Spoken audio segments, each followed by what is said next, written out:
Hello, everybody. I'm Kevin Allen of USA Today Sports, and I'm with my podcast partner, Bob Duff. And this is the Hockey Debates podcast, and we'll be here twice a week to talk all things hockey. And that is my dog, who's pretty excited about this whole podcast. Pardon me? He's pretty excited about this. Yeah, he's pumped. He's pumped up. This is the first time that he's actually heard the podcast, so I think he's ready. He's ready to go.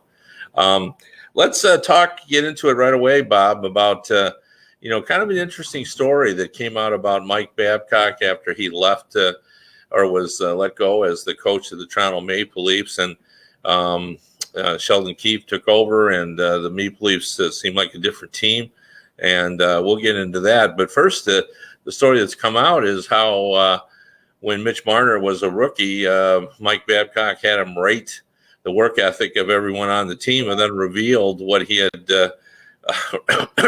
reported to Mike Babcock to all the players. And I came out today. Marner confirmed that happened to TSN, an exclusive interview, and then Mike Babcock to Darren Dreger said that he did indeed apologize for that.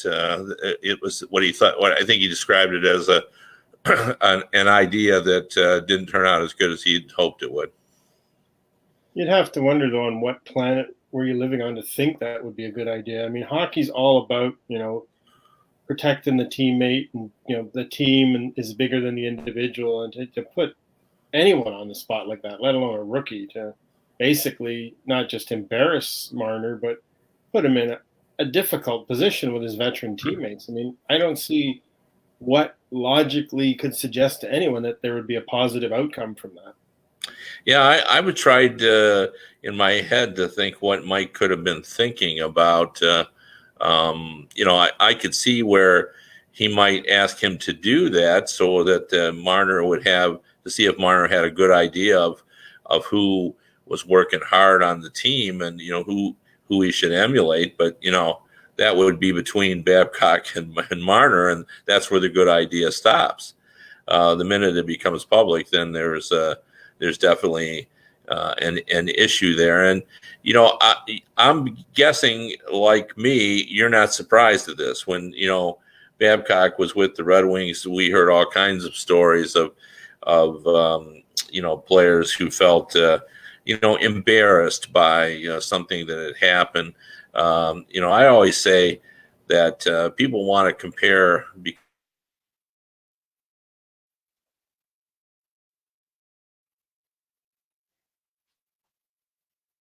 coaches. But their styles really were not similar at all. Scotty Bowman, despite the fact the reputation of being a tough coach, really rarely talked to players. Like you had to figure out how Scotty felt about you based on your ice time. That's the only way you knew. He didn't come to you and get in your face and say, you need to do this or you need to do that. That wasn't his style. But Mike Babcock was more confrontational. And because of that, I think players, several of them have stories of times when they were made, uncomfortable. That's my word. Not they wouldn't say that, but just he put them in a situation where they weren't pleased to be in that. It was more public than they wanted it to be. Yeah, I mean, we've certainly seen, and in the past, seen Mike Commodore's rants against Babcock on social media and on any time he does an interview.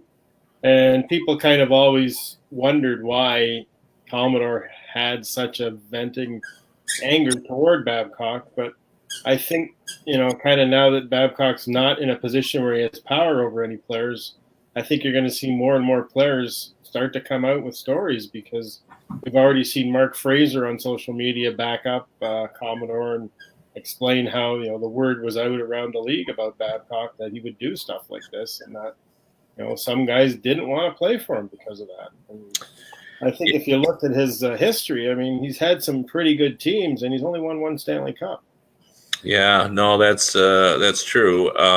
I didn't see it, but I've been told that Johan Franzen had something to say on Instagram regarding just a quick editorial comment after Mike Babcock was fired by Toronto. And I always felt that Franzen was, took a lot of criticism from Mike Babcock, who was always kind of pushing him to be, I don't know if it was a more physical player, but to utilize his size and all of his tools. And, it's a fine line for a coach. We all get it. That when you're trying to motivate a player, it's not all sunshine and rainbows. That sometimes you have to get in their grill a little bit to get everybody motivated. But most coaches know where the line is, and it seems based on the Marner story and some of the other stories that Mike, in the name of trying to motivate them, may have crossed the line more than once. You wonder, too, does it relate to a different kind of team? I mean, certainly the team he came into in Detroit was a veteran team that had won, and the players really didn't need to be motivated. They were very self-motivating. There was a lot of accountability in that room from the leadership group.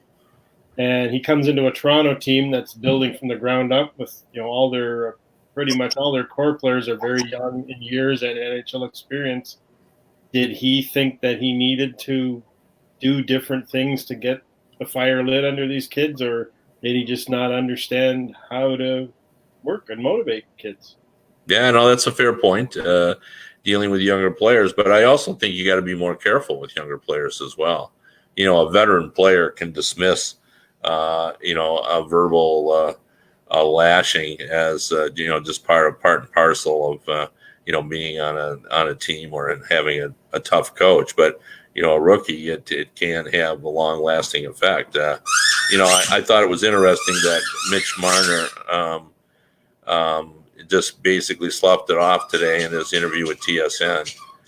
He basically said, I actually almost forgotten about it until it kind of came up again. And, he said that his teammates made it easy on him. And I think in the case of Mike Babcock, because everybody knows how he is, I'm sure that's what the veteran Maple Leafs thought when this happened. Well, poor Mitch Marner, I'm sure they got it that that was not his choice to either do that or to make it public. But I want to go into the second part of all this is the Maple Leafs obviously have performed at a higher level since Babcock departed. And I'm not willing yet to say this is because of Sheldon Keefe. I want to say right now, at least, it's about Mike Babcock not being there. I think we need a little time to know how Sheldon Keefe is going to have an impact on this team. Yeah, and I think that's pretty standard when you see a coaching change. There's usually kind of that little bump for the first few games where I think even if they liked the coach that got canned, there's that kind of cloud over a team when they know that things are going south and you don't know if the coach is going to survive. There's a lot of walking on eggshells and really everyone's stressed out. And I think just when the axe finally falls, there is almost a sense of relief that now we can move on from this and focus on just playing the game. And I think, you look at historically, I think a lot of times when there is a coaching change, there is a short-term success. Now, whether there's going to be a long-term success, as you say, it's way too early to, the coaches like to say today, small sample size. It's too early to assess that Sheldon Keefe's going to be one of the all-time great coaches. But one of the things I noticed in Saturday's game, I watched it against the Avalanche, as much as they did win the game against a pretty good team, they also nearly blew a big lead, and they also gave up 40 shots. So some of the things that were wrong under Babcock are still evident. Well, yeah, I mean, it's not like they're going to magically transform into the 81, 82 New York Islanders, or the Devils teams from the 90s that they're suddenly going to be, kind of an all-world team. But, the phrase you keep hearing from players is, Sheldon's letting us, play our game. And, I think that was an issue as well. Probably didn't get enough attention, and that is that, Kyle Dubas was building one team, it appeared, and Mike Babcock wanted to coach a different team, and his style, Babcock's style was not perfect for the kind of team that Dubas wanted to have. Would you say that's correct, or am I misreading that? Yeah, I always got the impression that Mike was trying to put square pegs in round holes in Toronto. He didn't really. They always talk about you got to coach the players you have. And I think there's too much of that in all sports today, where coaches try to get players to fit into their system instead of fitting their system around the players. And again, you look at a guy like Scotty. I mean, he went to Pittsburgh and he had to take over for Badger Bob when he tragically got brain cancer.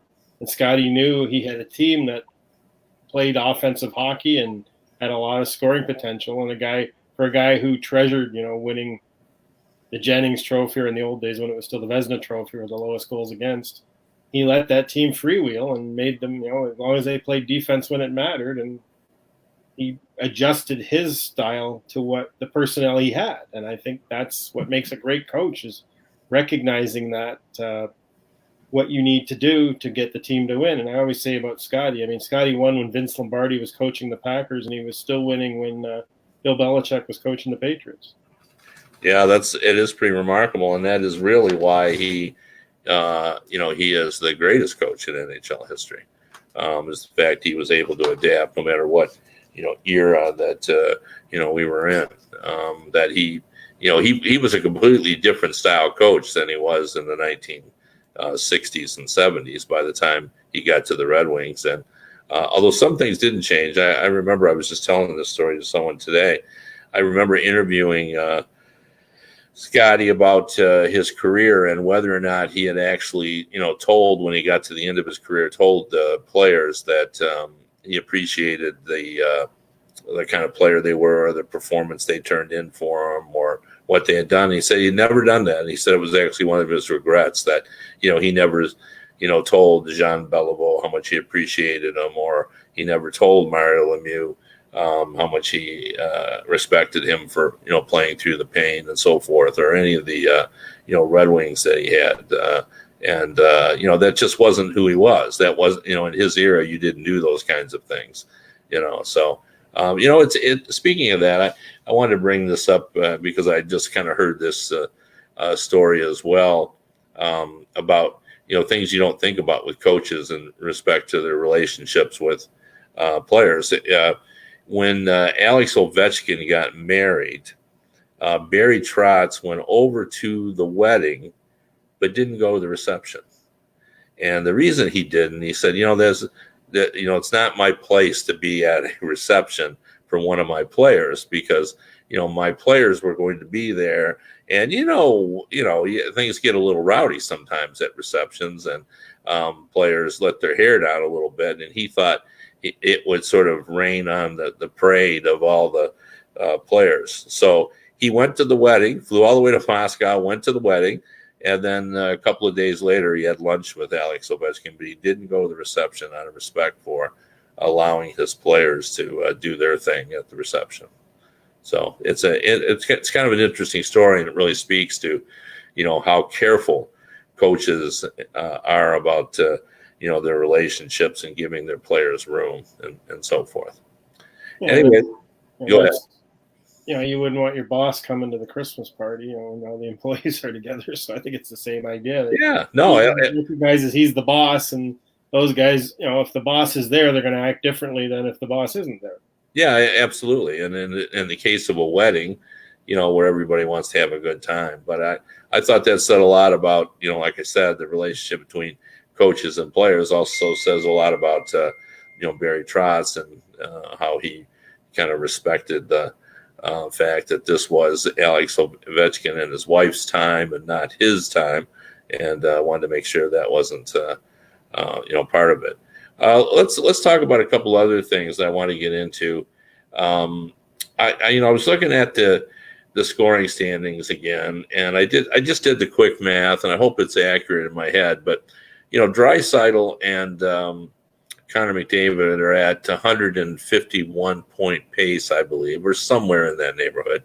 And there are other players, Brad Marchand and so forth, that are up there as well. And I just think it's just kind of fun that we're back there again, where you're looking at these guys now and you're forecasting in your head, and I'm very excited to go. At 11:30 and go to NHL Network and see how many points Draisaitl and McDavid got. And people can say, and some of the pure hockey people say it all the time about, well, it's not about goals, it's about scoring chances. But sometimes it is about points. Like it is about you'd like to see guys up near 150 points. I just think it makes for more entertaining fandom to have that kind of thing. Your thoughts, Bob? Yeah, I've come up with a new analytic. I call it Scorsy.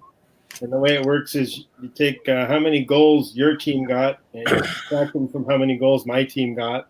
And whichever gets more, that's the winner. So you throw all the the zone time and possession time and all that stuff out there. It still matters who put the puck in the net more. You got to have those guys who put the puck in the net. And you look at the bad teams in the league, they don't have enough guys who put the puck in the net. And that's a big part of the reason why good teams are good. Well, I made Dean Lombardi laugh. I didn't intend it to be funny, but at the time it was. And anybody who's ever interviewed Dean Lombardi, when he was the general manager of Los Angeles, he's a very complicated man and very sophisticated in his thinking. And, he's always working on a schematic in his head for his team. And he burns the midnight oil, works well into the night trying to formulate. And, he just talks about things about like, having the correct number of people in the right age groups on a team, and making sure you have the right number of veterans who have had Stanley Cup experience and so forth. And he can make the game sound like it's rocket science. And he was going into one of his long diatribes, and I said, "Hey, Dean," I had known him for a long time. I said, "Hey, Dean, you're just trying to get one more goal than the other team. That's all we're doing here. Just one more goal than the other team." And he just started laughing because, he realized that, you can make hockey sound as complicated as you want, but just as you just said, you're really just trying to get, you're trying to get 3 and hold them to 2. I mean, it's that simple of a game, and we tend to make it complicated. But I just think what's going on this season with Draisaitl and McDavid is a lot of fun, and the Bruins are doing their top line with Pasternak going well, and Marchand, that's just great as well. And it's, not just 1 or 2 up there. There's, 6, 8, 10 guys that are off to a really nice, not quite 2 points a game, but, better than 1.5. And that's always fun when you do that. So anyway, and then another thing I want to get into just a little bit, the NBA, it leaked out this past weekend, is going to really shake up the apple cart and do some things, and in-season tournament, reduction of regular season games down to 78 per season, a play-in for the final playoff spots, a reshuffle of the deck during the semifinals to make sure that you have an opportunity of getting the top 2 teams into the final together. And, a lot of fun things. And I don't want to go too deep into this and suggesting that the NHL needs to do that. But what I do like, and what I have liked for a long time, mostly because I'm a baseball fan and I love it in baseball, is the single game play-in, Bob. I don't understand why we don't do it. I think it could be one of the more exciting days of the season, for 2 days after the season is over, to have the 16 and 17 teams from each conference playing a 1-game winner-take-all, get into the playoffs, and sell it to a different network, make it special, just like baseball does. And I think it would be an incredible hit. I think people would be talking about those games. I think it would be fun. I'm sure it would create a lot of revenue. You could charge, average ticket price could be $200 for those games, and I think they would get, if you sold those to TNT or somebody for a single game, I think you'd make some money on it. And I just think it would be fun. It would be great fun. Everybody loves the baseball ones. Why doesn't Gary Bettman like this? Because he's been on record as saying he's not in favor of this.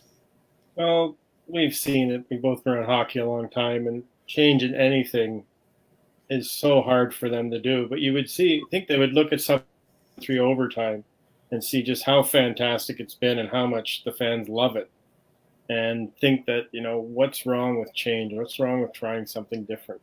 And you look at not just the baseball, but you look at the NBA, NCAA tournament.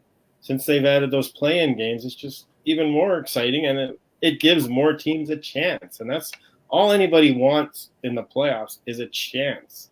I mean, you look at St. Louis last year, they were at the bottom, and they found a way in and ended up winning it all. So there's always that dream, that hope, if you just get in there. And, if you had, and when it was 16 out of 21 teams in the playoffs, yeah, you didn't need a play-on game. But now it's 16 out of 31. That means almost half the teams in the league are going to miss out.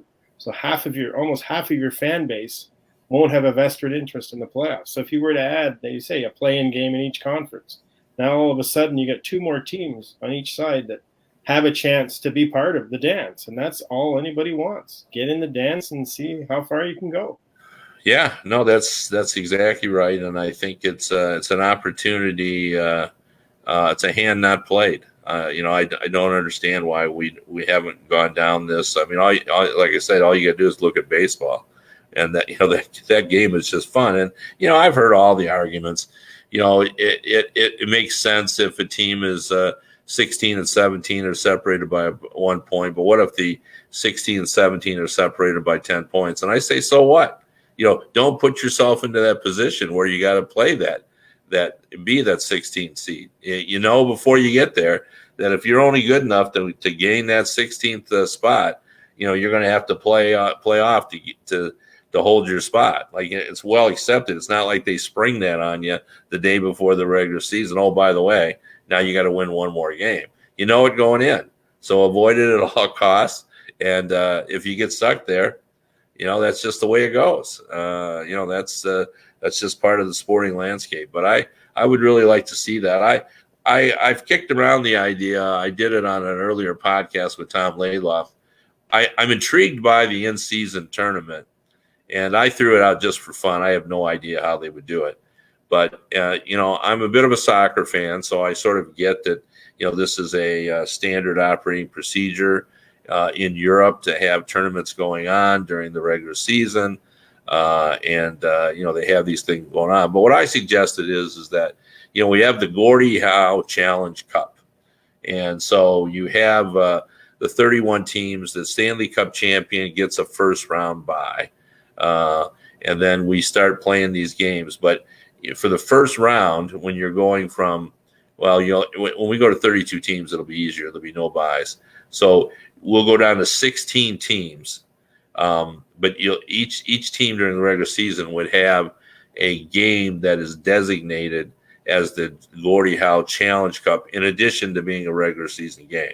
So that will count, and everybody will understand that. Teams can jack up the prices for that game because that's a tournament game during an in-season game. And then if you lose that game, you're out.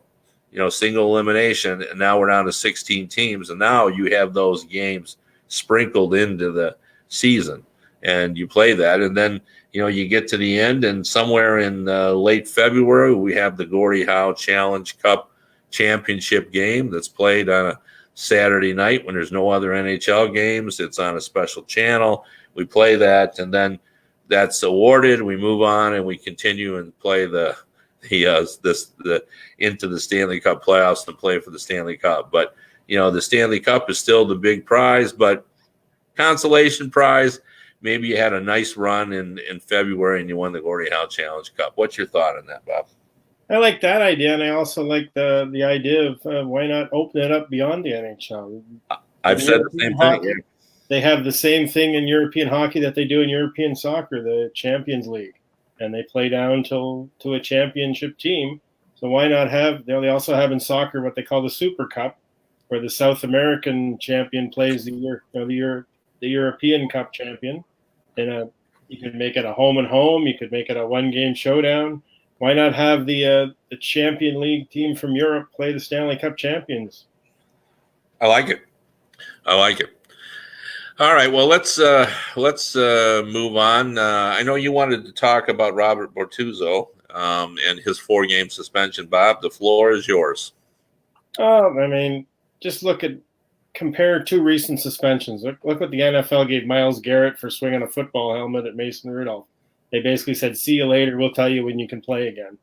And the end, you got Bortuzzo. I mean, what makes this one offensive to me was he hits him the first time, and then he turns and sees he's getting a penalty, so he figures, okay, I'm going to get my money's worth, and clobbers him again. So right there, that should be, it wasn't like a heat of the moment thing. He thought about it and thought, yeah, I'm going to do it again.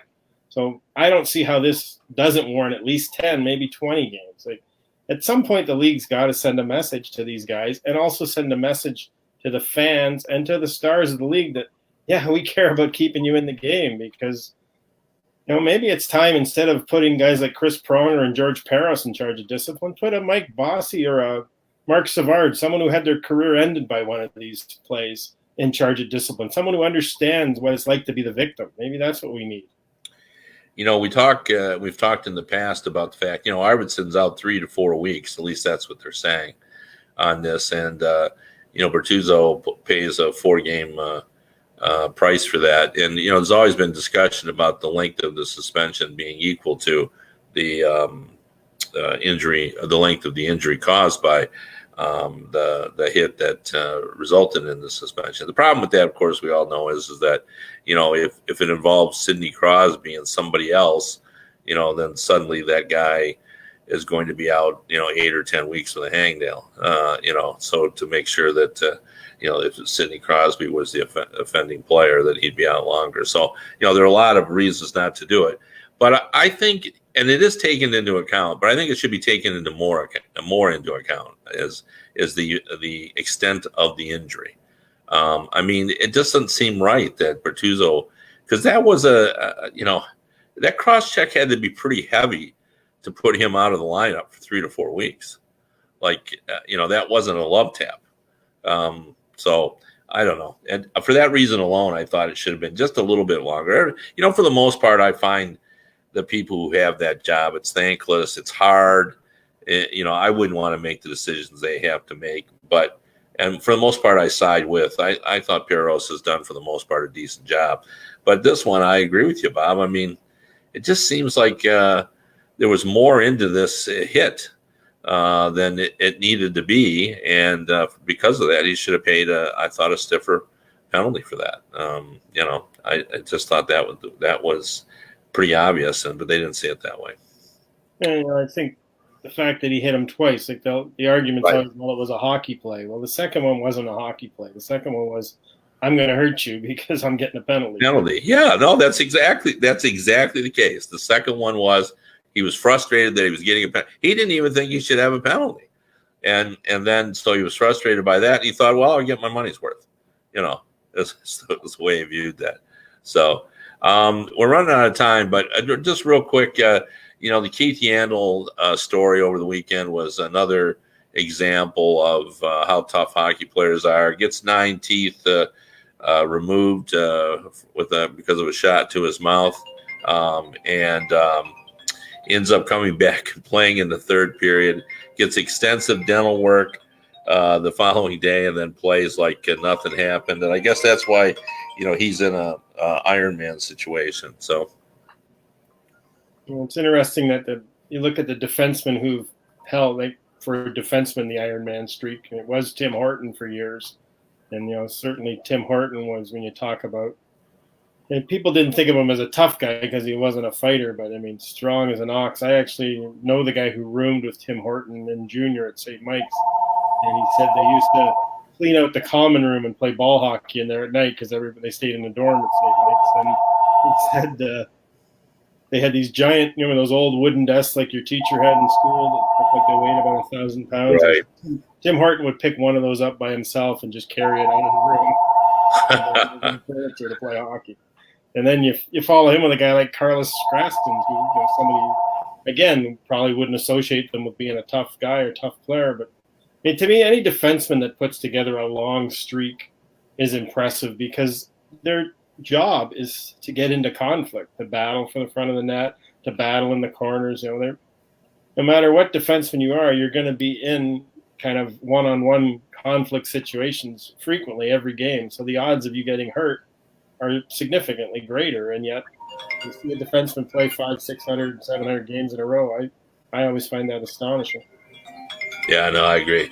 Well, we've run out of time. We appreciate you tuning in, the Hockey Debates podcast. We'll be back later this week. Thanks. See you then.